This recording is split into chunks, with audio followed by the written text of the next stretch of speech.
안녕하세요. 조철현입니다. 1월 15일 월요일 스토리가 있는 유럽 역사 문학 여행 시작하도록 하겠습니다. 오늘은 이 전통과 맛이 살아있는 나라인 이 이탈리아에 대해서 한번 살펴보도록 하겠습니다. 이 파스타를 만들 때 혹은 피자를 만들 때 기본으로 들어가는 식자재라고 여러분들이 보시면 될 것 같아요.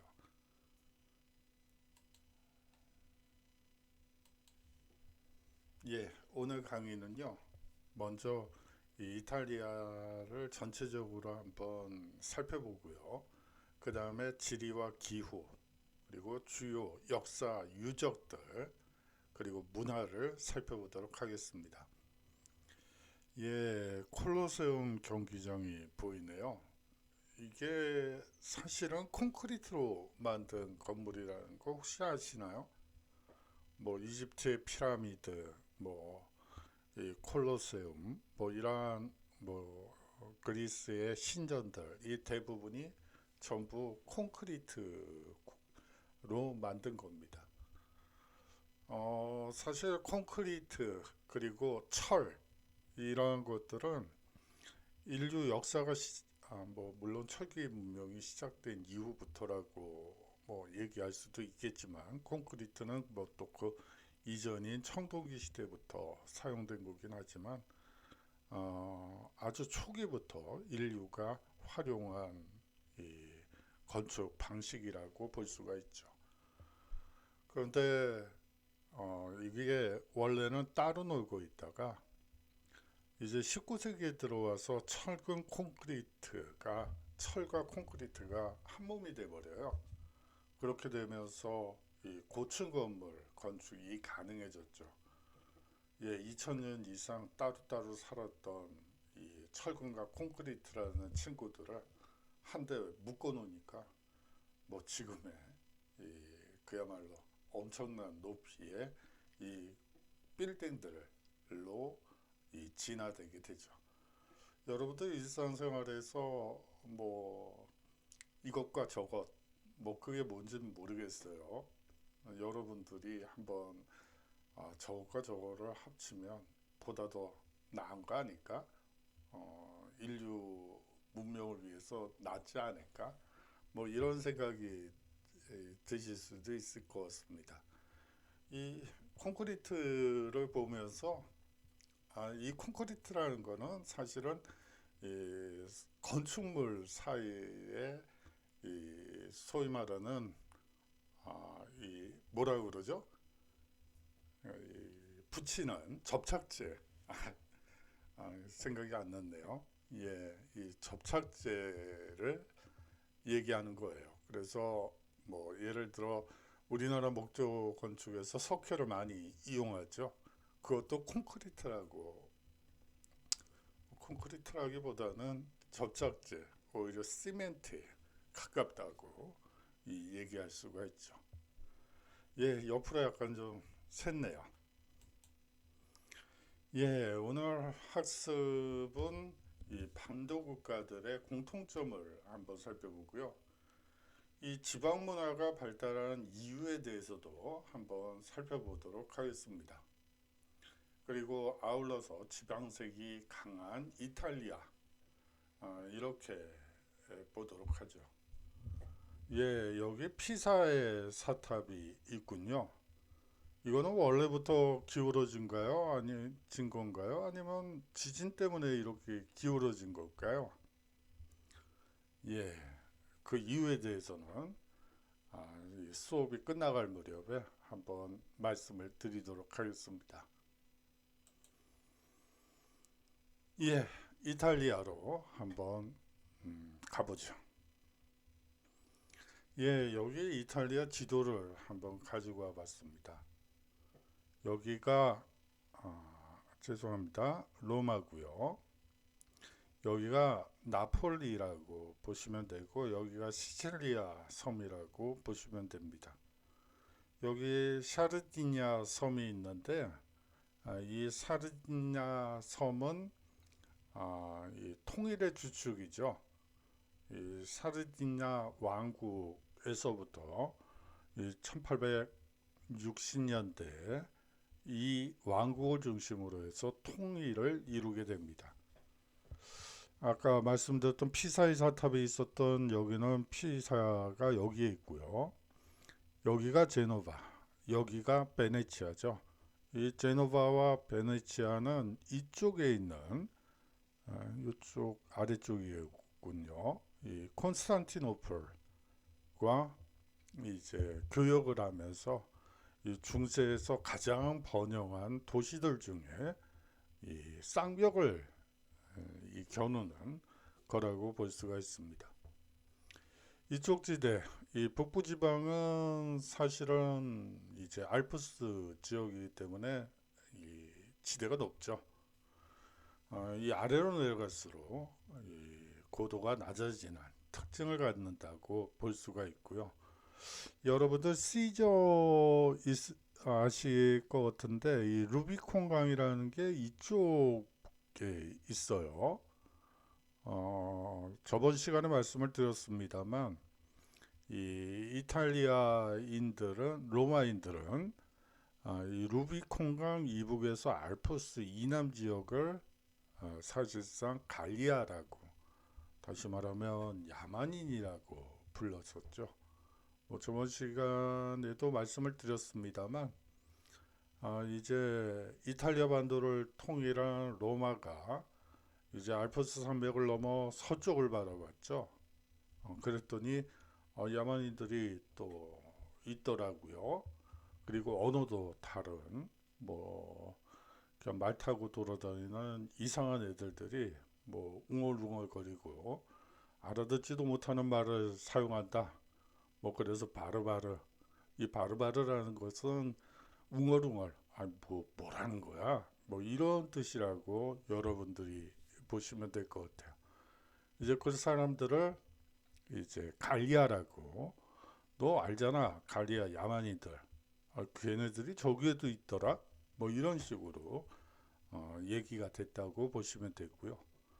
이제 이 갈리아 지방을 점령한 뒤에 오른쪽을 쫙 보니까 이 오른쪽이면 이쪽이 되겠네요.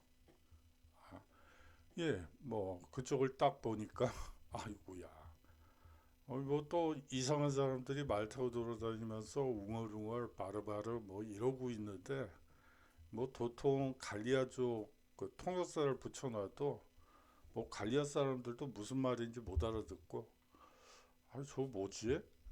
쟤네들 뭐라고 부르면 되지? 그래서 이 야만이라는 뜻의 이 게르마니아라는 이름을 붙였다고 여러분들이 보시면 될 것 같습니다. 예, 여기 이 이탈리아는 대표적인 반도 국가죠. 예, 예, 산악과 우리나라와 거의 이 북부 지역이 높고 이 남부로 갈수록 곡창지대로 연결되는 구조가 우리나라와 거의 유사하다고 보시면 되고요.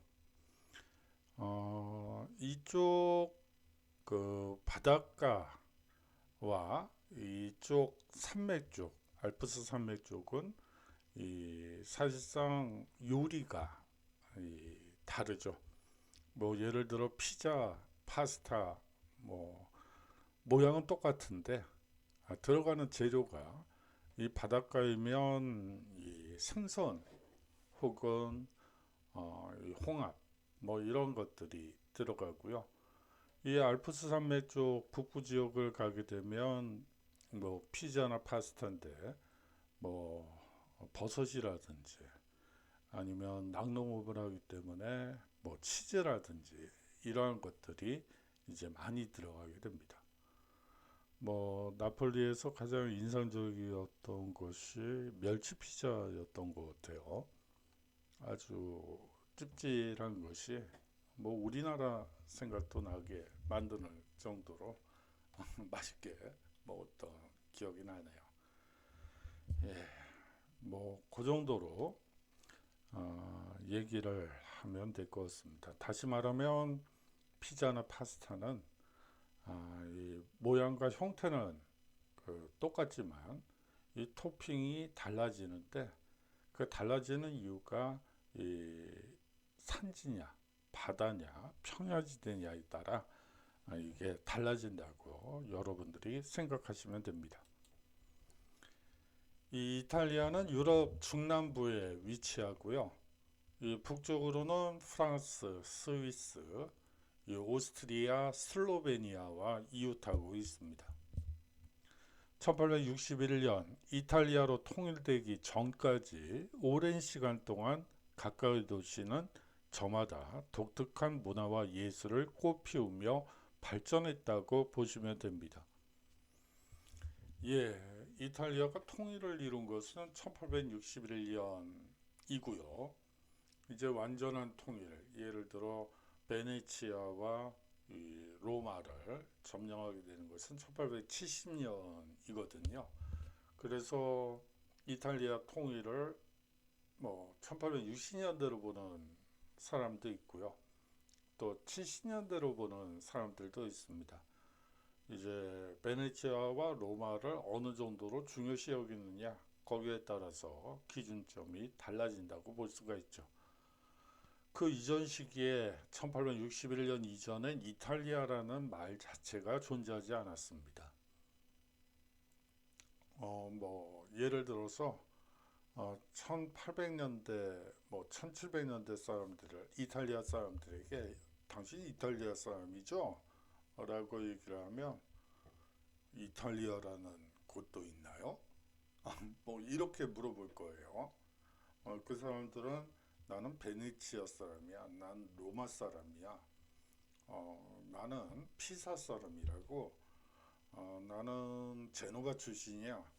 이렇게 얘기를 하지. 이탈리아 국민이라는 의식은 없었다고 보는 게 맞죠. 주요 도시로 한때 강력한 제국을 형성했던 로마, 그리고 르네상스의 서막을 알린 피렌체, 그리고 패션의 도시인 밀라노, 물의 도시인 베네치아 등이 있습니다. 이 지리적으로는 대체로 부유한 도시가 모여있는 북부와 농업과 어업이 주요 생계 수단인 남부로 나뉘어져 있죠. 이쪽이 상당히 이탈리아도 지역 격차가 심해서 지역 갈등이 많은 그런 이 나라이기도 해요. 이 북부 문제, 남부 문제, 이런 문제들. 그리고 이 이탈리아 북부와 놓고 보면 이 GDP가 상당히 높아져요. 이 남부 지역을 빼놓게 되면 거의 세계 3, 4위를 2, 3위를 다툴 정도로 상당히 높아진다고 볼 수가 있어요. 그래서 이 지역 갈등이 상당히 심하다고 볼 수가 있죠. 이 산지와 구름이 많은 나라이고요. 북부에는 알프스 산맥이 길게 뻗어 있습니다. 사실 그래요. 이 반도 국가는 공통된 특징을 가지고 있죠. 삼면이 바다라는 공통점은 기본이고요. 기본적으로 구릉성 산지가 많습니다. 여러분들 차 타고 우리나라도 대표적인 반도 국가죠. 이제 고속도로나 국도를 달리게 되면 평야지대가 보이다가 또 이 구릉성 산이 보이고요. 또 평야지대가 보이다 또 산이 있는 그런 구조라고 볼 수가 있고, 이 산지가 차지하는 비중이 상당히 높다고 볼 수가 있는데요. 이 반도 국가들의 공통된 특징 중에 하나입니다. 그리고요, 이 반도 국가들은 사실상 농업만 가지고 어업만 가지고 먹고 살기는 어려워요. 이 삼면이 바다다 보니까 이 대륙과 섬을 연결하는 중개무역 혹은 해외 무역을 통해서 이 부족한 부분을 이제 무역을 통해서 보충하지 않으면 이 먹고 살기가 어려워지죠. 그 정도로 말씀을 드리겠습니다. 이탈리아 국기에 대해서 살펴보도록 하죠. 예, 이탈리아 국기는 초록과 빨간과 하얀색의 삼색기라고 보시면 되는데요. 이 초록색, 흰색, 빨간색의 삼색기로 당연히 이 파란색, 흰색, 빨간색인 프랑스의 삼색기와 구분되죠. 그래서 이탈리아 삼색기라고 부르기도 합니다. 삼색의 유래는 자유평등 박애라고 보기도 하고요. 이 이탈리아의 산림과 국토의 초록, 그리고 알프스의 눈과 평화의 흰색, 아울러서 애국과 열혈의 빨간색으로 이 해석되기도 합니다. 이 기와 관련해서 이 어원을 그리고 누가 만들었는지 이런 것을 연구하시는 분들 이 얘기를 들어보면 우리나라 태극기도 우리나라 태극기는 이 만든 사람이 명확하고요. 또 언제 만들어졌는지가 명확한데 이 다른 나라 국기들은 이게 썰이 너무 많아요. 이게 도대체 어디에 기원하고 어떤 의미를 갖는지 이 상당히 찾기가 어렵죠. 그러고 보면 태극기는 정체성이 분명한 깃발인 것 같습니다. 나폴레옹 보나파르트가 만들어준 것이라는 썰도 있어요. 이 나폴레옹은 1796년부터 정복한 이 이탈리아 반도 내 영토들을 프랑스의 위성국으로 만드는 작업에 착수하게 되죠. 이 이탈리아 북부의 치살피나 공화국이라는 위성국을 세우게 됐고요. 이 국가의 국기가 프랑스의 국기를 본따서 만든 삼색기였는데 지금의 이탈리아 삼색기와는 이 색깔이 다르죠. 근데 여하튼 이렇게 보는 입장도 있다는 것을 여러분들이 이해해 주시면 될 것 같습니다. 예, 다음으로 이탈리아의 지리를 한번 가져가 보도록 하죠. 예전에 여학생들이 좋아했던 만화 영화 중에 알프스 소녀 하이디였나요? 요들송 나오고 했던 거기에 이런 비슷한 장면들이 많이 나와 있죠. 이 빙하 지역이 요새는 거의 없어졌다고 하는데 아마 올해부터 눈이 제대로 오기 시작하고 그러면 다시 이제 쌓이겠죠. 예, 반도국으로 이 지중해 이 중앙부에 위치하고 있다고 보시면 됩니다. 북쪽 중앙이라고 보시면 되고요. 이 북서에서 남동까지의 길이가 약 1200km에 이르고요. 이 총 연장 8600km의 해안선은 동쪽으로는 아드리아해, 서쪽으로는 지중해, 남쪽으로는 이오니아해에 둘러싸여 있습니다. 제가 지도를 보면서 바다 얘기를 하지 않았는데요. 여기가 바로 아드리아해고요. 여기가 이오니아해고 이쪽이 지중해라고 보시면 될 것 같습니다. 이 아드리아해를 통해서 이제 이 흑해로 연결될 수도 있고요. 이쪽을 따라서 쭉 가다 보면 이제 터키의 이스탄불, 콘스탄티노플로 연결되기도 하죠. 이게 다도해 지역이라서 이 콘스탄티노플까지 가는데 그다지 어렵진 않다고 해요. 이 나루 빼 가지고도 얼마든지 갈 수 있다고 하더군요.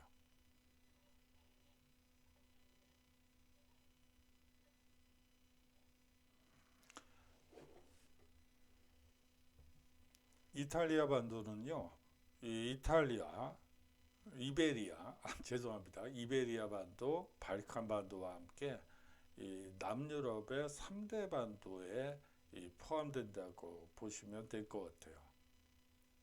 이 산지와 구릉이 많은 나라고요. 이거는 반도 국가의 특징이라고 말씀을 드렸습니다. 이 700m 이상의 산지가 약 35%를 차지하고요. 이 나머지 또 국토의 42%는 구릉지대. 다시 말하면 한 이 산악지대가 이 77% 정도 된다고 여러분들이 생각하시면 될 것 같아요. 그 나머지는 인 23%는 평지라고 보시면 됩니다. 예, 이탈리아의 기후를 한번 살펴보도록 하죠. 따뜻하고 사계절의 구분이 명확하다고 볼 수 있죠. 그렇게 되면 따뜻하고 사계절의 구분이 명확하다. 물론 겨울엔 춥지만 우리나라의 경우에 여하튼 사계절의 구분이 명확하다는 점은 우리나라와 유사하네요. 하지만 우리나라와 다른 점은 여름이 건조하고 겨울에는 비교적 비가 자주 내린다는 특징을 가지고 있죠. 예, 우리나라는 우기가 여름철, 장마철에 집중되어 있는 데 비해서 이 서유럽 국가들, 이탈리아를 포함한 서유럽 국가들은 우기가 겨울이라고 보시면 돼요. 뭐 그렇다고 해서 우리나라 장마철처럼 그냥 막 줄창 내리는 그런 이 장마가 아니고요. 그야말로 한 5mm에서 10mm 정도 그냥 오다 말다, 이거 뭐 우산을 쓰나 마나 뭐 이런 기후라고, 이런 조건이라고 보시면 될 것 같아요. 그래서 뭐 거듭 말씀드리지만 서유럽으로 이 겨울에 가시는 경우에는 뭐 반드시 우산, 이 우의, 이거는 기본이라고 여러분들이 생각하시면 되고요. 한 가지, 이제 여름은 아주 건조해요. 그래서 그늘만 잘 찾아 들어가면 시원해요. 뭐 에어컨 필요 없습니다. 뭐 에어컨 필요 없을 정도로 거기다 바람까지 불어주면 뭐 금상첨화죠. 뭐 신설이 따로 없을 것 같아요. 그렇긴 한데 이제 우리나라 여름보다 습지지 않기 때문에 처음 이제 공항에 내려서 처음 적응할 때 이거 좀 싸늘하다, 뭐 그런 인상을 받게 될 거예요. 이 공항이 또 이 실내에 있다 보니까 좀 몸이 오싹해진다는 그런 느낌이 들죠. 뭐 약간의 한 가을 겉옷 정도 되는 옷을 한 여분으로 좀 준비해서 가시면 좋지 않을까 싶고요. 뭐 선글라스 같은 거는 기본으로 가져가시는 게 좋습니다. 워낙 햇빛이 강렬해서 좀 힘들죠. 예, 이 남북으로 긴 나라이기 때문에 지역에 따른 기온차가 크다고 볼 수가 있습니다. 1년 내내 온난한 지중해성 기후로 특히 7, 8월에는 비가 거의 오지 않고 그야말로 햇빛이 강하고 그야말로 땡볕이라고 여러분들이 보시면 되죠. 연평균 기온은 약 15도씨 정도 되고요. 강우량은 600에서 1000mm 정도 된다고 보시면 될 것 같습니다. 예, 이 이탈리아의 역사 유적을 한번 살펴보도록 하죠. 예, 아까 콜로세움 경기장을 보여드렸는데 뭐 그 똑같은 사진을 여기다 붙이기도 좀 그렇고, 그래서 한번 뭐 이미지 사이트에서 그럴듯한 게 있어가지고 한번 가지고 와봤어요. 이 로마 제국 시대에 만들어진 원형 경기장으로 수용 인원, 연 인원으로 한 5만 명 된다고 여러분들이 보시면 돼요. 와, 크긴 크네요. 예. 이 콜로세움이라는 이름은 근처에 있던 네로 황제의 동상에서 유래했다고 보시면 됩니다. 이 네로 황제에 대해서는 여러 가지 이 악평도 있고요. 뭐 또 나름의 호평도 있습니다. 이게 원론을 중심으로 한 상층 계급 사람들에게 네로 황제를 얘기를 하라고 하면 그 아주 못돼 먹은 놈이야. 그냥 막 흥청망청 뭐 이런 얘기들이 이제 나오고요. 이 백성들에게 인터뷰를 만약에 그때 할 수 있다면 네로 왕조 덕분에 살림살이 많이 좋아졌어요. 뭐 이런 얘기들이 나올 거예요. 이 상층부에서는 네로 황제를 아주 중요하고요. 이 하층 계급에서는 네로 황제를 상당히 추모하는 뭐 그런 분위기라고 여러분들이 보시면 돼요. 역사의 권좌에서 쫓겨난 사람들은 스스로 말을 할 수가 없죠.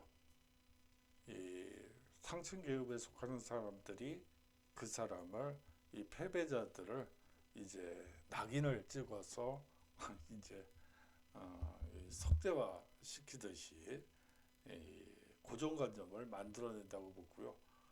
이 네로 황제에 대해서는 여러 전설들이 있어요. 뭐 로마가 뭐 예를 들어서 외적의 침입을 받게 되면 네로 황제가 부활을 해서 대군을 이끌고 이제 로마를 구원하러 올 것이다 라는 믿음도 있었고요.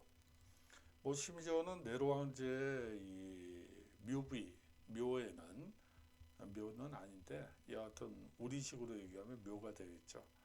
이 헌화가 끊임없이 이어져서 100년 동안 시들지 않았다. 뭐 이런 전설 같은 얘기들도 있습니다.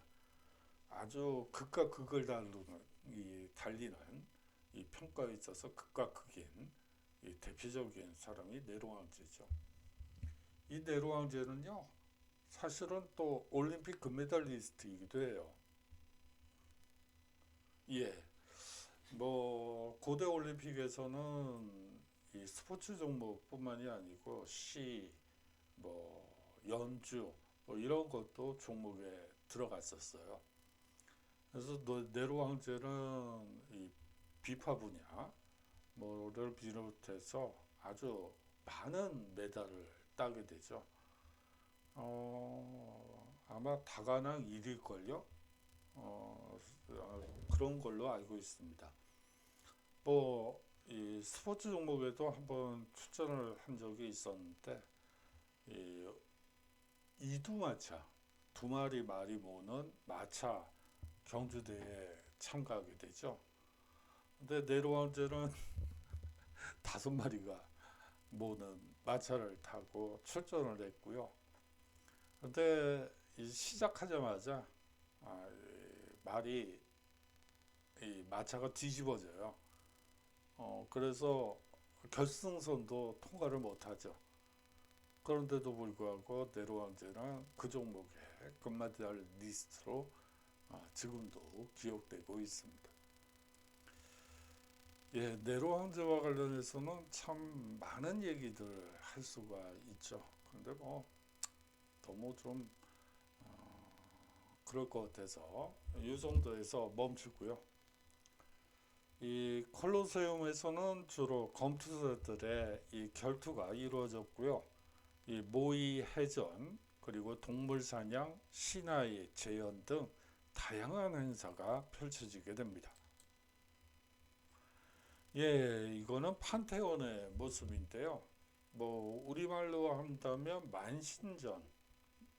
뭐 만신전도 너무 어렵겠다. 세상의 모든 신을 모시는 공간이라고 보시면 될 것 같아요. 세상의 모든 신이라고요? 예, 이 고대 로마 신들에게 바치는 신전으로 원래는 사용하려고 지은 로마의 건축물이었고요. 하지만 공사 도중에 뭐 화재가 발생해서 이 완공이 되지는 않습니다. 그러다가 125년경 하드리아누스 황제 때 재건되게 되죠. 로마 신을 믿지 않거나 다른 신을 섬기는 백성 혹은 제국 내 토착신을 모두 아울러 모시는 신전이라고 보시면 됩니다. 이 로마 초기 로마가 이 사실은 다신교라는 것이 이게 전쟁을 보시면 여러분들이 이해가 빠르실 것 같아요. 먼저 이제 진군을 하죠. 그래서 적 성벽에 이제 앞에 이 군사가 도열을 하게 되면 먼저 제단을 쌓고 이탈리아 로마 12신에게 먼저 이 제사를 올리고요. 그 다음에 여러분들이 좀 이해가 안 가실 것 같지만 이 적국의 성 안을 수호하는 수호신이 있겠죠. 뭐 무슨 신인지 모르겠지만 여하튼 적국 성을 이 수호하는 수호신에게도 이 제사를 올려요. 제발 우리가 이 성벽을 넘을 때 노하셔서 그냥 벼락을 내리거나 천둥을 내리거나 뭐 이런 짓은 하지 마세요. 저희가 갈 테니까 저희는 같은 편이에요. 저희도 모실 테니까 여하튼 뭐 저희를 향해서 뭐 노하시거나 분노하시지 마세요. 제발 부탁입니다. 뭐 이런 식의 이 제사를 지내게 되죠. 이 로마가 이 영역을 확장시키는 방식도요. 다른 이 고대 국가들하고는 많이 다릅니다. 예, 그렇게 제사를 뭐 양측 신에게 다 지내고 나서요. 이 로마군 군 총사령관이 이제 성 문 앞에 도착해서 이제 적에게 이렇게 얘기를 해요. 죽을래? 노예가 될래? 아니면 이 로마 시민이 될래? 예, 그전에는 선택지라는 게 없었죠. 뭐 죽을래? 노예가 될래? 그러면 죽기 살기로 싸울 수밖에 없죠. 생각을 해보세요. 어떻게 자유 없이 살 수가 있죠? 그러다 보니까 뭐 그냥 뭐 죽기 살기로 싸울 수밖에 없는데 이 로마 사람들은 거기다 하나를 더 추가하는 거죠. 로마 시민과 함께 동맹을 맺어서 로마 시민으로서 함께 살래, 더불어 살래. 그러면 이제 저 같은 매국노의 DNA를 가진 사람들은 이제 머리가 복잡해지죠. 뭐 싸우다 죽고 뭐 이러느니 차라리 뭐 이런 잔머리가 돌아가기 시작하면서 뭐 그래요. 뭐 그 뒤에 얘기는 안 하는 편이 낫겠네요. 예, 그렇습니다. 이 로마라는 나라는 사실상 전쟁을 하지 않고 영역을 확장할 수 있는 방법에 이 로마 시민권이라는 이 시민권 개념을 이용한다고 여러분들이 보시면 되고요. 그러한 점이 로마가 이 외연을 거의 무한대로 확장할 수 있었던 이 원인이 아니었을까 하는 생각도 듭니다. 옆으로 많이 샜네요. 이 판테온 내부에는 로마의 신, 예, 여기도 로마의 모든 신이에요. 더하기 이 피정복민들의 이 모든 신을 모시는 그야말로 세상의 모든 신을 모시는 공간이 이 판테온이라고 여러분들이 생각하시면 돼요.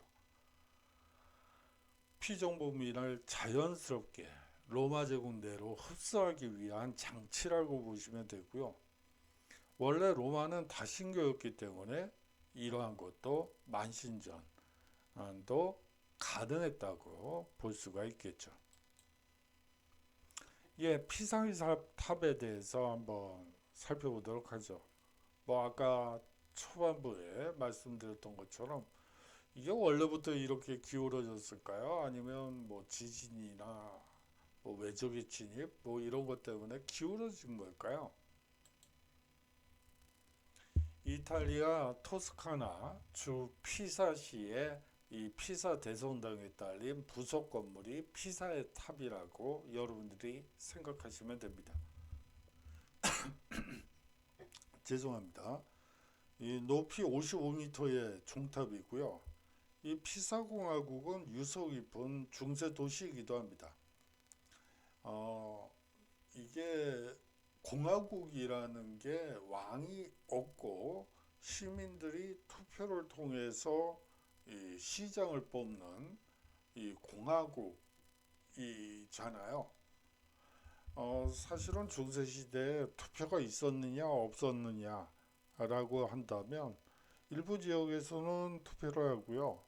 이 대부분의 지역에서는 투표를 하지 못했죠. 뭐 예를 들어 이 피사 공화국, 그리고 베네치아 공화국 그러한 공화국들은 투표 제도가 있었고 이제 그러한 이 투표 제도를 통해서 지금의 민주주의를 이제 만드는데 이 깊은 관련성이 있다고 여러분들이 보시면 되고요. 그렇습니다. 1173년 착공 시점부터 기울어지기 시작했다고 말하는 게 맞죠. 그 이유는요. 이 원래 피사 지방이 고대에는 늪지대였다가 관계 사업으로 이 개발된 지역이라 지반이 매우 무르다는 특징을 가지고 있기 때문이에요. 거기다가 지방공사 자체가 취약했던 점도 이 피사의 탑이 이 기울어지게 되는 이유 중에 하나죠. 땅 밑으로 고작 3m밖에 파지 않아 하중을 견디지 못했기 때문이에요. 예, 어떻게 이게 좀 부실공사인가 보죠? 어떻게 3m밖에 안 팠죠?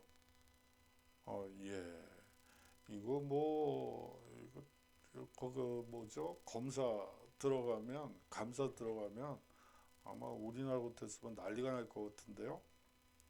그 결과 공사 도중 서서히 기울기 시작하죠.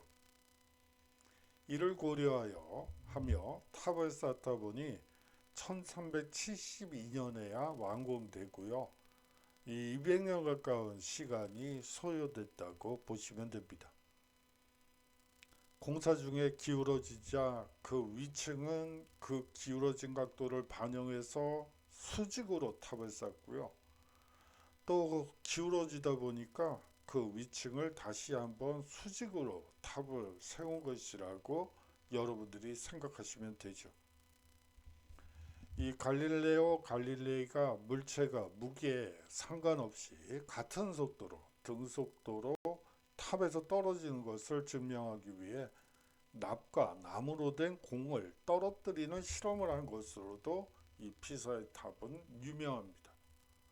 이 갈릴레이의 실험은 비타를 만들어 무게가 다른 물체를 굴린 것이었고요.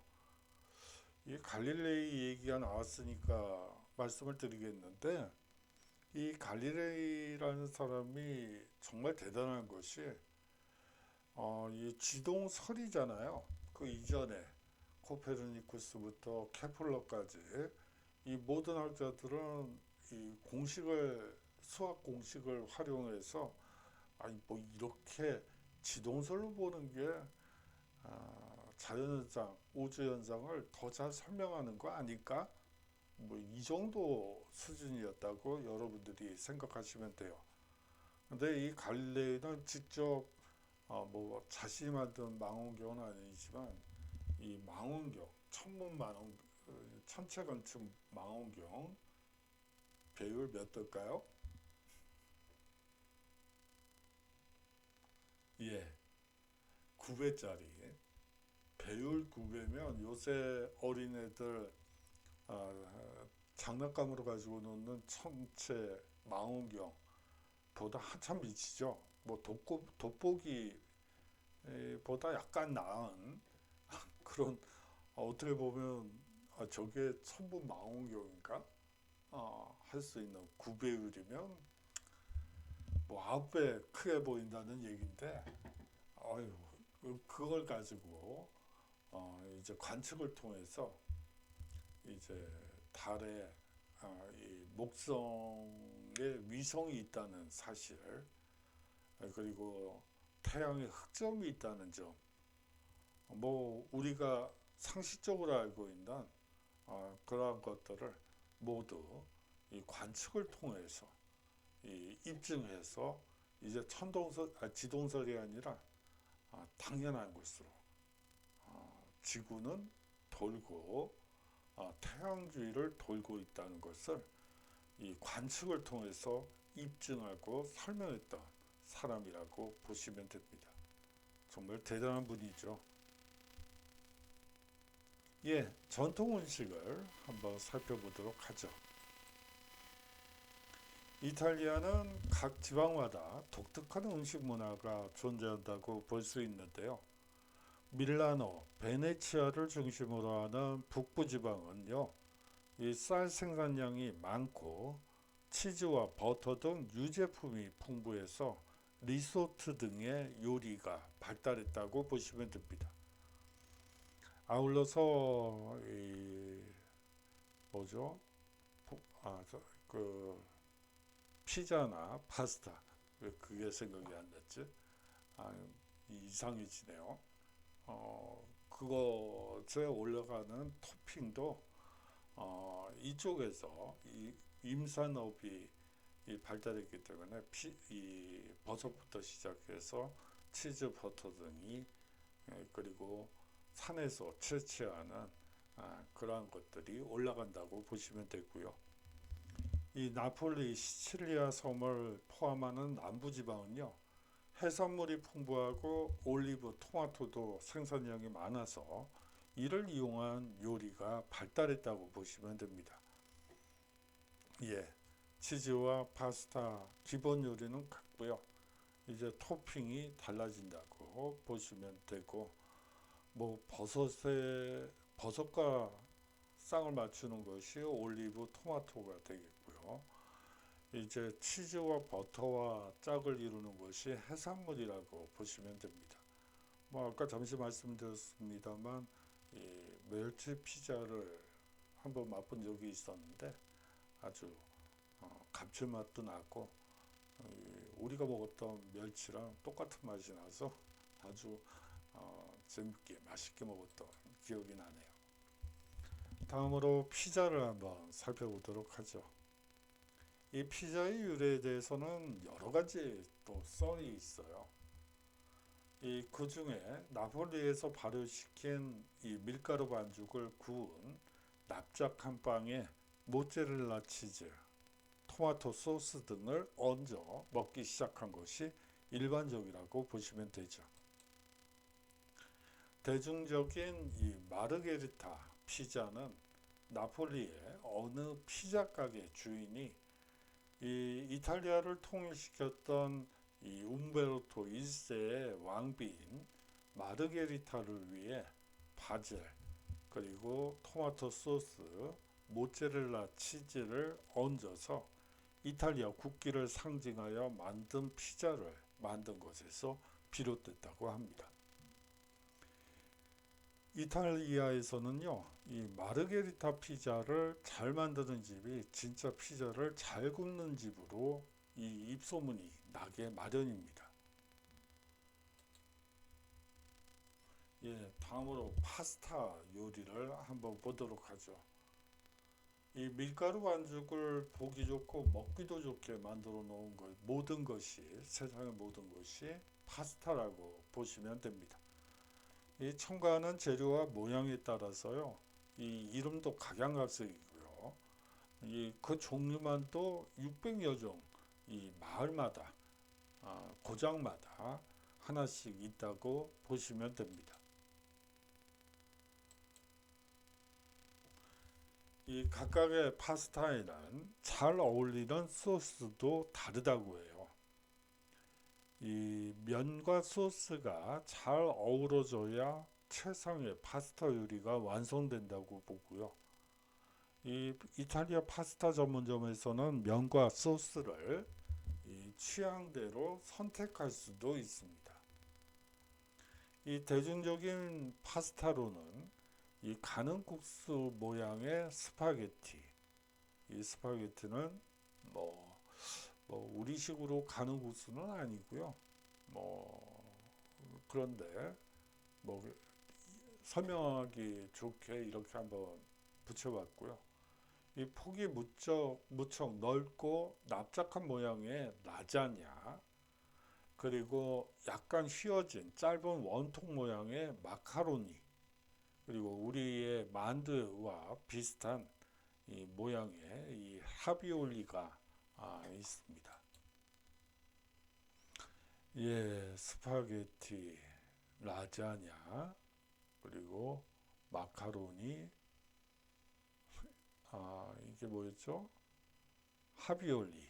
뭐 이렇게 갑자기 자꾸 잊어버리는 죄송합니다. 예, 이탈리아의 전통 문화를 한번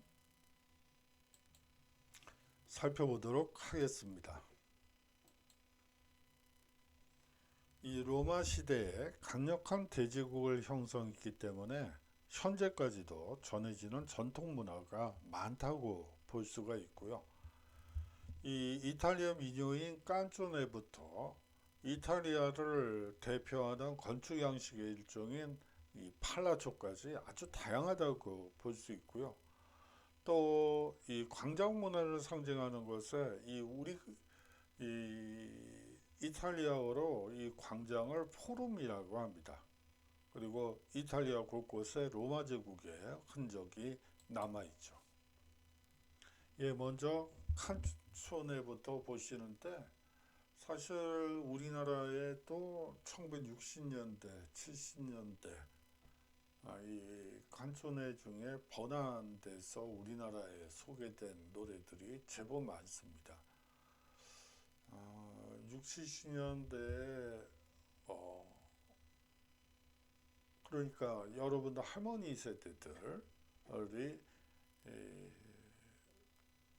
그 깐초네에 대해서 얘기를 하면 네가 그걸 어떻게 아니? 뭐 이렇게 얘기가 연결되는 부분이기도 하죠. 뭐 이탈리아에서는 칸초네, 그리고 이 불어권에서는 샹송, 이게 다 같은 말이라고 보시면 될 것 같아요. 본래 14, 18세기에 이탈리아에서 유행한 시에 리듬을 붙여 만든 노래가 칸초네라고 보시면 됩니다. 현대에 들어 이탈리아 민요 또는 가요를 통칭하는 말로 쓰이게 되죠. 흔히 나폴리 민요로 알려져 있는 나폴리의 칸초네가 우리나라에 가장 잘 알려져 있다고 보시면 됩니다. 뭐 오솔레미오, 도라우라 소렌토 등이 대표적이죠. 뭐 할머니 할아버지 세대 분들이 아주 많이 목청 좋으신 분들이 많이 부르던 뭐 그때는 목청이 좋다고 했어요. 이 노래입니다. 예, 팔라초에 대해서 살펴보도록 하죠. 이 중세 시대부터 짓기 시작한 귀족의 저택이나 궁정을 팔라초라고 합니다. 이 팔라초의 어원은 라틴어의 팔라티움에서 나오게 되는데요. 이 고대 로마 시대 아우구스투스 황제가 팔라티노스 언덕에 이 자신이 살 집을 건축한 데서 이 유래한 말이라고 보실 수 있습니다. 이 아우구스투스는 이제 초대 황제가 되죠. 자신이 살 집, 즉 황궁을 이제 의미하는 얘기라고 보시면 될 것 같습니다. 현재 남아있는 팔라초 중 대표적인 것은요, 이 피렌체의 팔라초, 메디치와 이 팔라초, 그리고 팔라초 피티, 이 로마의 팔라초 파르네제 등이 대표적입니다. 그 밖에 이탈리아 곳곳에서 팔라초라 이름 붙여진 건축물들을 이 표지판을 통해서 많이 볼 수 있을 거예요. 아니 어떻게 동네방네 팔라초가 있지? 우리식으로 얘기를 하면 궁전. 이게 어떻게 된 거지? 예, 그게 그럴 수밖에 없는 것이 이탈리아는 지방 곳곳이 사실상 공화국이 됐던 이 독립적인 통치 영역이었고요. 그렇기 때문에 그 통치 영역마다 궁전이 있게 마련이죠. 그러다 보니까 이 동네방네 이 팔라초가 이 널려 있다고 여러분들이 생각하시면 됩니다. 예, 포럼을 한번 살펴보죠. 이 그리스의 아고라와 같은 공공 광장이고요. 고대 로마 시대부터 주로 집회 장소나 시장으로 사용되었습니다. 주변에 교회, 목욕탕, 도서관 등 주요 시설을 배치해서 이 도시 중심지 역할을 하기도 하죠. 현재 남아있는 포럼 중에서 가장 오래된 것은 카피톨리노 언덕 근처에 자리한 포rum 로마노라고 볼 수가 있습니다. 이 포rum 로마노에는 원로원, 의회당부터 시작해서 개선문까지 아주 다양한 로마의 문화유적을 역사 유적을 만나볼 수 있는 공간이라고 보시면 됩니다. 예, 신전이라고 여러분들이 보시면 되고요. 예, 마지막으로 아주 슬쩍 보는 이탈리아 역사를 한번 하면서 끝을 맺도록 하죠. 기원전 7세기경 테베레 강 하류에서 일어난 로마인은 기원전 270년경 반도의 대부분을 지배했고요. 또 기원전 27년 북쪽은 영국, 남쪽은 사하라 사막, 그리고 서쪽은 이베리아 반도, 이 동쪽은 이란에 이르는 대제국을 건설하게 됩니다. 예, 고대 로마를 이렇게 간단하게 설명을 할 수밖에 없네요. 근데 이 기원전 7세기경에 테베레강 하류에 일어난 로마인은 이 자신 이 정체가 좀 불분명해요. 이 로마는 원래 에트루리아라는 북방에서 온 이민족들이 세운 부족의 식민 도시로서 만들어진 것이 로마였다고 보시면 됩니다. 쉽게 얘기하면 식민지 백성이 되겠네요. 예, 이런 역사도 있네요. 좀 고귀한 혈통을 어쩌고저쩌고가 아니라 이 식민지 백성에서 시작한 국가가 이 고대 로마라고 보시면 되고요. 이 나중에 이제 6세기경에 기원전 6세기경에 독립운동이 일어나게 돼요. 식민지 생활을 겪다 보면 당연히 독립운동이 일어나기 마련이죠. 그래서 에트루리아인들을 쫓아내게 됩니다. 거기서 가장 힘을 발휘했던 세력이 귀족 세력. 이들이 바로 원로원, 의원들이 된다고 보시면 되고요. 사실상 독립유공자들이 이 원로원의 주축이라고 여러분들이 생각하시면 돼요. 이 기원전 270년경에 반도의 대부분을 지배했다고 했는데요.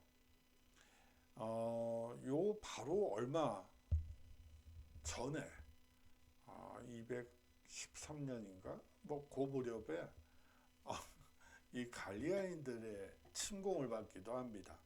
그거는 나중에 제일 끝강의에서 한번 자세히 말씀을 드리겠는데요. 보세요. 식민지 백성에서 시작해서 외적의 침입도 많이 받아요. 그게 대표적인 경우라서 한 가지 말씀을 드렸는데, 외적의 침입 그러한 것들을 하나하나 극복해 가는 과정에서 이 로마가 대제국이 된 거지 어느 날 갑자기 뚝딱 만들어진 제국은 아니죠. 이 콘스탄티누스 황제에 의한 기독교의 국교화가 이루어지고요. 331년 콘스탄티노플로 천도하게 됩니다. 395년 동로마 제국과 서로마 제국이 분열하게 되고요. 그야말로 이 로마 제국 전체가 이 동로마와 서로마로 분열된다고 보시면 되고요. 이 476년 게르만 용병대장 오드와 케레이의 서로마 제국은 멸망하고요. 동로마 제국은 1000년 동안 지속되게 됩니다. 여기서 이제 동로마 문제가 나오는데 로마인들은 이 서로마는 게르만족에 의해서 괴멸당하게 되잖아요. 그래서 로마 제국은 항상 고토를 회복하겠다. 이 소로마를 붕괴시킨 게르만을 정복하겠다고 계속 전쟁을 고토 회복 전쟁을 벌이게 되죠. 가장 유명한 동로마 제국의 황제인 유스티니아누스 황제가 바로 그 주축 세력이라고 보시면 됩니다. 어떤 나라에서나 이 고토 회복이라는 부분이 상당히 중요하죠. 뭐 거기에 관련해서는 뭐 기회가 되면 한번 수업을 해보도록 하겠습니다. 다음으로 이 메르센 조약이라는 게 있습니다. 이 프랑크 왕국의 까를루스 사후에 메르센 조약으로 영토가 나뉘어서 프랑스, 독일, 이탈리아의 이 원형이 이루어진다고 볼 수가 있죠.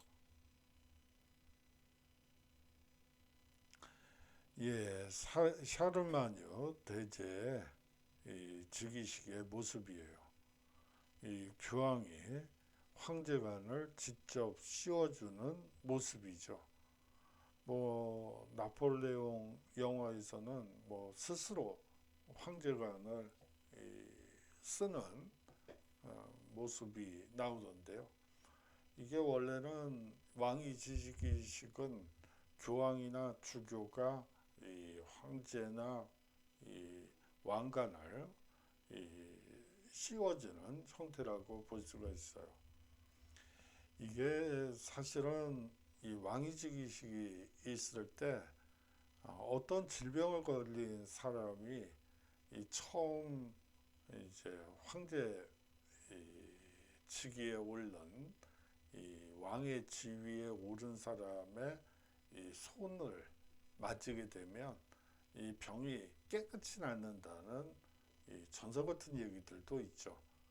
근데 이게 믿음 때문인지 뭔지 모르겠지만 실제로 또 나았다는 기록들도 상당히 많은 걸로 보여요. 이게 뭐 프로시마 효과라고 하던가요? 뭐 나을 거야. 그렇게 하면 나을 거야. 그러면 뭐 실제로 낫는 경우도 있다고 해요. 뭐 그런 경우도 있고요. 뭐 여러 미신적인 얘기들도 많다고 보시면 됩니다. 다음으로 르네상스에 대해서 살펴보겠는데요. 이 지중해 무역을 통해 부유해진 시민들이 이 고대 그리스와 로마 문화를 부활시키는 운동이라고 보시면 됩니다. 이 새로운 시각으로 인간과 자연을 바라보는 르네상스가 일어나게 되고요.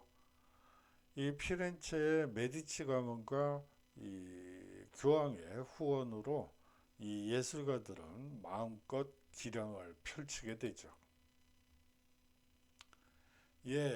뭐 르네상스를 가장 잘 설명하기 위해서 이게 적절한지는 잘 모르겠습니다만 한 가지 예를 들어볼게요. 이 르네상스 시기에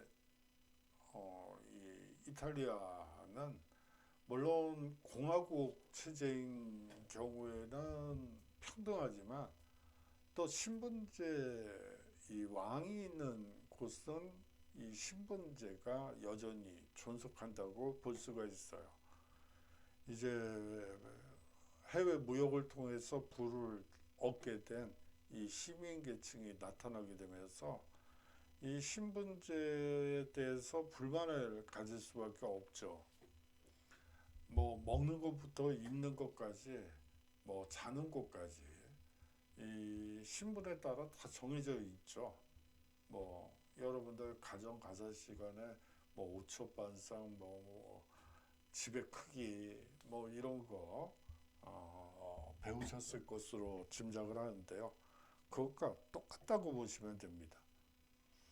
그러면 예를 들어서 날아가는 짐승 그리고 들판을 뛰어넘는 멧돼지 같은 거 자유롭죠.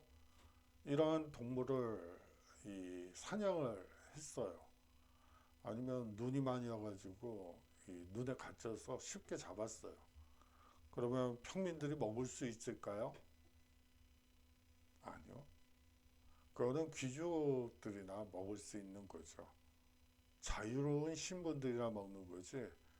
이 자유롭지 못한 신분들, 농노들이 감히 억강생신 먹을 수 없는 음식이 바로 멧돼지, 날 것, 이 날아다니는 뭐 백조나 뭐 이런 것들 있잖아요. 그런 것들이라고 보시면 됩니다. 이 평민들에게나 어울리는 게 뭐 토끼, 어울린다는 표현이 좀 그런가요? 여하튼 그런 거라고 보시면 돼요. 그런 신분제 사회에서 이제 무역을 통해서 부를 얻게 된 이 시민 계급은 자신의 부를 보여주고 과시하고 싶은 욕구가 뭐 당연히 생기게 되겠죠. 하지만 신분제라는 늪이 있는 거예요. 그것을 극복하기 위해서 시민들이 이제 머리를 쓰게 되죠. 여러분들 뭐 이런 거라고 생각하시면 됩니다. 뭐 속옷을 비단 속옷을 입고 온갖 보석을 다 붙이는 거예요. 뭐 등판이든 앞판이든 뭐 할 거 없이 다 붙여요. 그 다음에 신분에 어울리는 누더기를 걸치죠. 그러면 안 보이잖아요? 당연히 안 보이겠죠. 아니 무슨 사람이 투시력이 있는 것도 아니고 아니 뭐 보석이 아니라 비단이라도 이 누더기로 가려지면 보일 리가 없죠. 그래서 이제 평민들이 이제 머리를 쓴 게 그거를 누더기를 걸치되 그 누더기를 북북 찢는 거예요. 예, 찢어진 이 누더기 사이에서 다이아몬드가 광채를 발휘한다. 이야, 그것도 또 한번 그렇게 해보고 싶긴 하네요. 문제는 다이아몬드가 있어야지. 아니 뭐 여하튼 그런 거라고 여러분들이 생각하시면 되죠. 이 시기는 사실상 관직에 오르기 위해서는 공무원 시험이에요. 이 인문주의자들은 사실상 우리 요 근래 말하는 일타 강사들이라고 보시면 되고요. 이 수험 교재가 인문학자들이 쓴 이 교재들이라고 여러분들이 생각하시면 됩니다. 거의 사교육 위주로 발달했고요. 이 시기에 뭐 그런 시대라고 지금 우리 시대랑 거의 유사한 시대라고 여러분들이 보시면 되죠. 예, 이렇게 이 지중해 무역을 통해서 번창했던 이 이탈리아도 이 신대륙 발견과 오스만 투르크의 진출로 그야말로 경제 위기를 겪게 되죠. 이에 따르는 상업로의 변화에 의해서 17세기 이후 도시국가가 쇠퇴하게 되고요. 이 이탈리아는 그야말로 열강들의 각축장으로 변모하게 돼요. 예, 이탈리아를 포함해서 이 반도 국가들은 해외로 팽창하면 이 개방적이면 개방적일수록 번성하고요. 이 폐쇄적이면 폐쇄적일수록 이 열강들의 가축장으로 바뀌게 돼요. 우리가 보통 조선시대를 얘기를 할 때 세국정책을 얘기를 하는데요.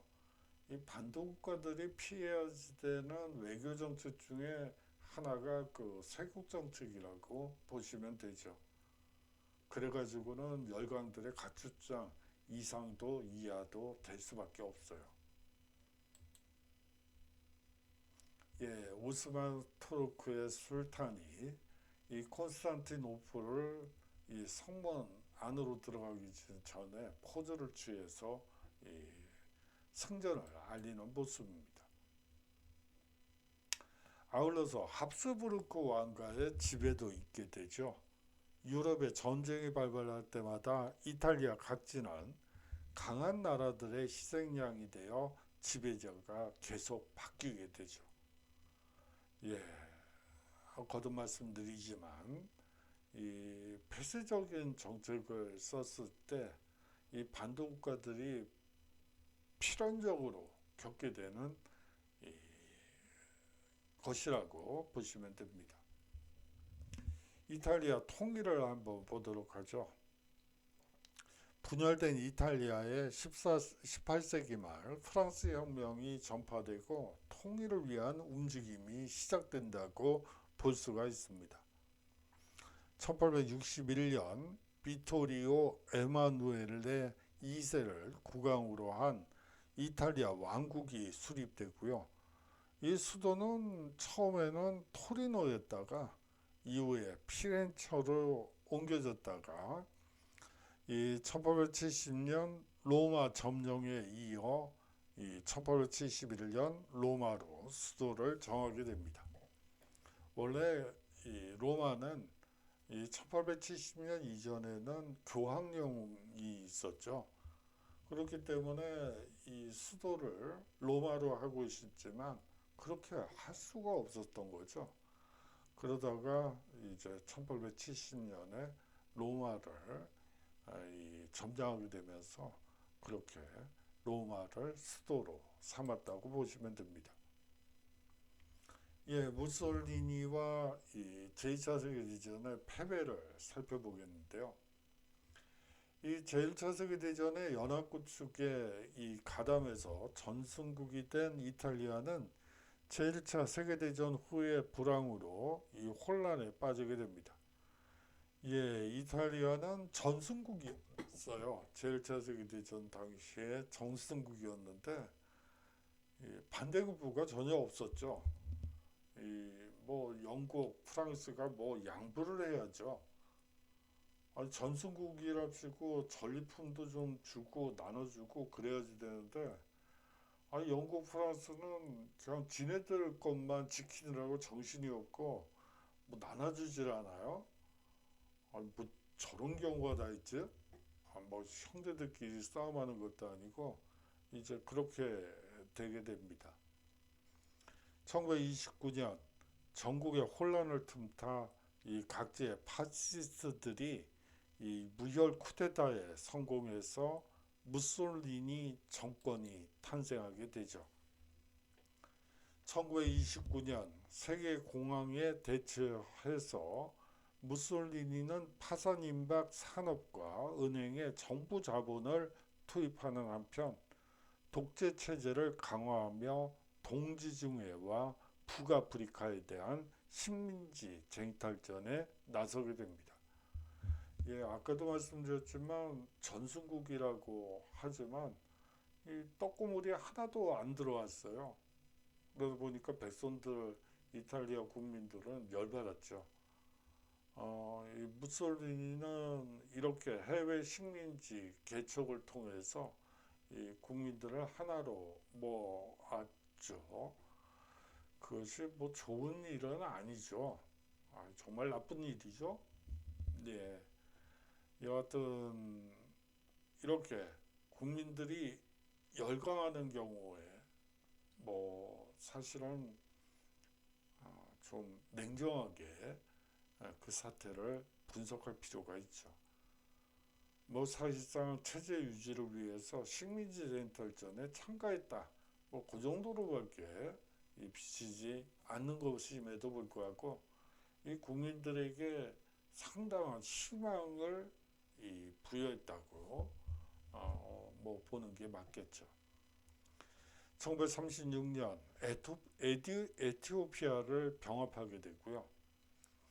이 1937년 일본, 독일, 이탈리아 방공협정을 체결하게 됩니다. 1940년에 영국, 프랑스에 선전포고를 하게 되고요. 이 제2차 세계대전에서 뭐 그야말로 패전을 강요하게 되죠.